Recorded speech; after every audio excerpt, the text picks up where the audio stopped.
and which to let burn and die. Last night, all night, firefighters had to know when to forge forward and when to back off. Just do what you can, save what you can.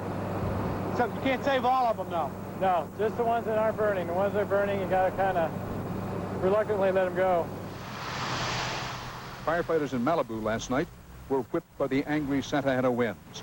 The fire literally blew the people battling it nearly into the sea. What we're trying to do now is prevent it from crossing this highway. As you can see, it's burning down on us pretty fast. In small groups and large, they came from all over the state to fight to save Southern California. Men and women, members of a unique fraternity who make their living facing fire. We're a strange breed, and this is kind of like what we live for. But I tell you what, yesterday and last night, for the first time, it finally hit home about how dangerous it was. Men, women, and equipment stormed onto the Pacific Coast Highway, turning the residents' main commute link into a mass staging area. I have seen more armament today than since Desert Storm. Firefighters struggled to save luxury homes that most of them could never visit in civilian life. Sometimes it's completely unstoppable. It'll just engulf like a big creature. They took the battle personally, pouring their hearts and muscles into the effort. That water drop was the most incredible thing I've ever seen. I noticed you didn't run for cover. You know, you sort of got baptized there. Absolutely. I didn't want cover. I wanted that retardant all over me. We prepare for these all year long. This is the big one, and we like to think we could stop them, but nature just didn't cooperate with us. The fire chief of Los Angeles County, Michael Freeman, was here on this charred spot of a completely destroyed dream just a short while ago. Michael Freeman, fire chief of Los Angeles County. Chief, you were saying this is like nothing you have ever been through before. Are these the worst fires of this sort ever in this area? I think without a doubt, in terms of the number of people that we've had to bring in here to try to combat this fire, covered such a wide front as it came racing through these canyons on its way to the coast.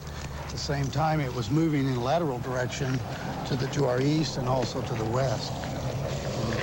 What did it look like? What did it feel like when it was at its worst? It actually looked like a flood of fire. The fire was driven by the wind, fed by all of the brush and vegetation here. It just was driven down through the canyons, making its way toward the coast. Our responsibility as firefighters was to get in here and try to protect as many structures as we could. Obviously, this structure was lost. It must be frustrating, to say the least, for you to say to yourself, these fires may have been set by other humans, or are you absolutely convinced that they were? We're not convinced. We will depend on the law enforcement officials to make that determination. The fire right now is considered to be of suspicious origin, and I, like many citizens and residents of this area and all over the state and the country, would be incensed if this fire was deliberately set. The devastation, the suffering, the pain, and I was thinking this morning that many people's lives will never be the same because of this fire. Michael Freeman, the fire chief of Los Angeles County, who did a tremendous job in marshaling resources from all over the state to fight these flames.